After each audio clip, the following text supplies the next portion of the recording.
Champions লিগের শেষ আটের লড়াই। জার্মান জায়ান্ট বায়ার্ন মিউনিখের প্রতিপক্ষ স্প্যানিশ জায়ান্ট রিয়াল মাদ্রিদ। এই রিয়াল মাদ্রিদের একসময়ের জায়ান্ট ক্রিস্টিয়ানো রোনালদো মধ্যরাতের কোয়ার্টার ফাইনালে সেই রোনালদোকে মিস করবে কি রিয়াল? মিস করতেই হবে, কারণ বায়ার্নের বিপক্ষে রোনালদোর রেকর্ড অনন্য। চ্যাম্পিয়ন্স লিগে বায়ার্নের বিপক্ষে ৮ ম্যাচ খেলে রিয়ালের রোনালদো করেছিলেন ৯ গোল, সাথে আছে ১ অ্যাসিস্ট।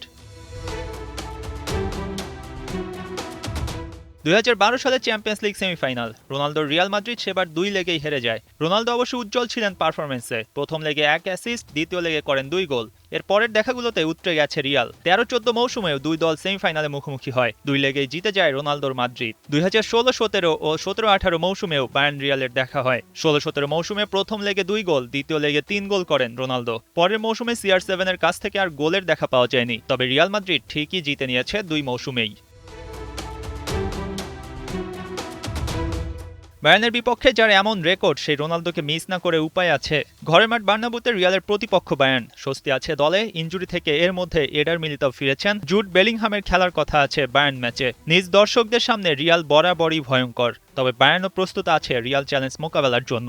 রোনালদো না থাকায় বায়ার্নও কিছুটা স্বস্তি বোধ করবে কিনা তা অবশ্য জানার উপায় নেই। স্প্যানিশ জামানা শেষ করে CR7 তো অনেকদিন ধরেই সৌদিতে খেলছেন। তিনি এখন আল নাসর তারকা। তবে রিয়ালের রোনালদোকে ভোলার উপায় কি আছে?